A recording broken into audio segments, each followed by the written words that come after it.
Levy 8 अध्याय। हारुन र तिनका छोराहरूको अर्पण। फेरि परमप्रभुले मोसालाई भन्नुभयो, तैँले हारुनलाई त्यसका छोराहरू समेत उनका लुगाहरू अभिषेक गर्ने तेल, पापबलिको साँढे, 2 भेडा र अखमिरी रोटीको डालो लिएर जम्मै समुदायलाई भेट हुने पालको ढोकामा भेला गरा। तब परमप्रभुले आज्ञा गर्नुभए झैँ मोसाले गरे, अनि भेट हुने पालको ढोकामा समुदाय भेला भयो। मोसाले समुदायलाई भने, परमप्रभुले गर्नु भनी आज्ञा दिनुभएको काम यी हो। मोसाले हारुन र उनका छोराहरूलाई ल्याएर पानीले नुहाइदिए।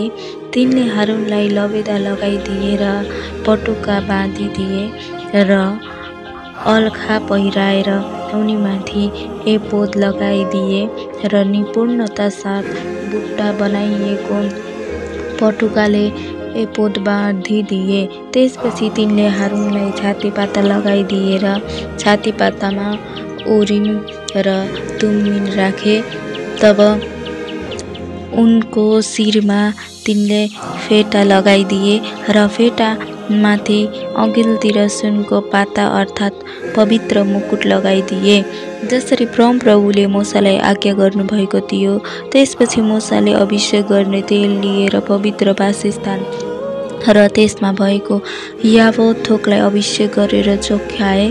त्यसबाट केही तेल लिएर तिनले वेदीमा 7 पल्ट छर्के र वेदी र त्यसका सबै भाँडाकुँडाहरू र हात खुट्टा धुने बाटा त्यसको बैठक समेत चोख्याउनलाई अभिषेक गरे। फेरि तिनले अभिषेक गर्ने तेल लिएर हारुनको शिरमा खन्याई उनलाई चोख्याउनलाई अभिषेक गरे। त्यसपछि मोसाले हारुनका छोराहरूलाई ल्याएर लबेदा लगाइदिए अनि पटुका बाँधिदिए र उनीहरूलाई फेटा लगाइदिए, जसरी परमप्रभुले मोसालाई आज्ञा गर्नुभएको थियो। त्यसपछि तिनले पापबलिको साँढे ल्याए र हारुन र उनका छोराहरूले पापबलिका साँढेको टाउकोमा आफ्ना हात राखे। तब तिनले त्यसलाई मारे र मोसाले रगतबाट केही लिएर आफ्नो औँलाले वेदीका सिङहरूमा वरिपरि लगाएर वेदीलाई चोख्याए, अनि बाँकी रगत चाहिँ तिनले वेदीको आधारमा खन्याए। त्यसको निम्ति प्रायश्चित गर्न तिनले यसरी वेदी चोख्याए। मोसाले आन्द्र मुढीहरू ढाक्ने जम्मै बोसो र कलेजो ढाक्ने मासु र बोसो समेतका 2 मृगौला लिए र वेदीमा जलाए। तर साँढे चाहिँ त्यसका छाला र मासु र गोबर समेत छाउनी बाहिर आगोमा तिनले जलाइदिए, जसरी परमप्रभुले मोसालाई आज्ञा गर्नुभएको थियो। त्यसपछि तिनले होमबलिको भेडा प्रस्तुत गरे। हारुन र उनका छोराहरूले आफ्ना हात भेडाको टाउकोमा राखे। तब तिनले त्यसलाई मारे अनि मोसाले रगत वेदीको वरिपरि छर्के र तिनले भेडालाई टुक्रा टुक्रा पारेर काटे र टाउको र ती टुक्राहरू बोसो समेत जलाए।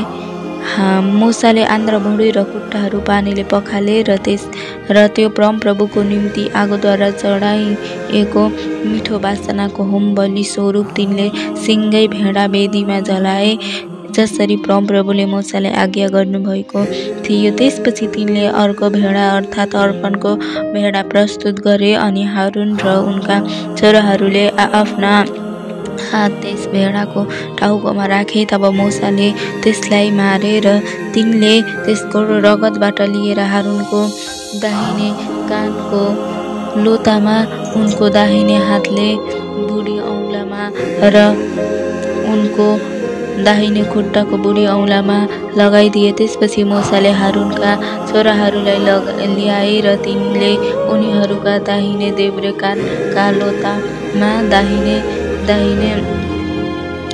हातको बुढी औँलामा र दाहिने खुट्टाका बुढी औँलामा रगत लगाइदिए अनि तिनी वेदीको वरिपरि छर्के। तब तिनले बोसे पुच्छर, आन्द्रभुँडी ढाक्ने सबै बोसो, कलेजो ढाक्ने मासु, बोसो समेतका 2 मृगौला र दाहिने साँप्रो ल्याए। अनि परमप्रभुको सामुन्ने भएको अखमिरी रोटीको डालोबाट तिनले एउटा फुरौला तेलमा मुछिएको एउटा रोटी र एउटा बाँबर लिएर ती बोसो र दाहिने साप्रामाथि राखे। ती जम्मै हारुन र उनका छोराहरूका हातमा राखिदिएर परमप्रभुको सामु डोलाइने बलिको रूपमा डोल्याए। त्यसपछि मूसाले उनीहरूलाई हातबाट ती लिएर परमप्रभुको निम्ति आगोद्वारा चढाइएको मिठो बासनाको अर्पण बलिको रूपमा होम बलिमाथि वेदीमा जलाए। मूसाले आगोलाई पनि लिएर डोलाइने बलिको रूपमा परमप्रभुको सामुन्ने डोल्याए, जसरी परमप्रभुले मूसालाई आज्ञा गर्नुभएको थियो। त्यो चाहिँ अर्पणको भेडाबाट मूसाको भाग भयो। तब मूसाले अभिषेकको केही तेल र वेदी माथि भएको रगतबाट केही लिए। हारुन र उनका लुगाहरूमा अनि उनका छोराहरू र उनका छोराहरूका लुगा समेतमा छर्के। यसरी तिनले हारुनलाई अनि लुगा समेत र उनका छोराहरूलाई उनीहरूका लुगा समेत पवित्र गरे। तब मूसाले हारुन र उनका छोराहरूलाई भने, मैले हारुन र उनका छोराहरूले खानु भनी आज्ञा गरेँ मासु भेट हुने पालको ढोकामा पकाओ र अर्पण बलिको डालोमा भएको रोटी समेत त्यही खाओ। उब्रेका मासु र रोटी चाहिँ जलाइदेऊ।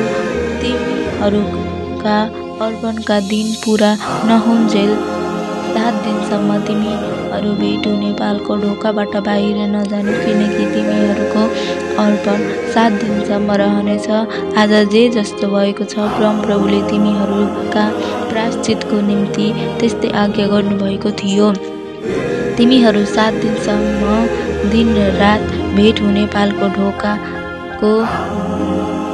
पालको ढोकामा बसेर परमप्रभुले दिनुभएको दायित्व पुरा गर, नत्र त मरौला, किनकि मलाई यही आज्ञा भएको छ।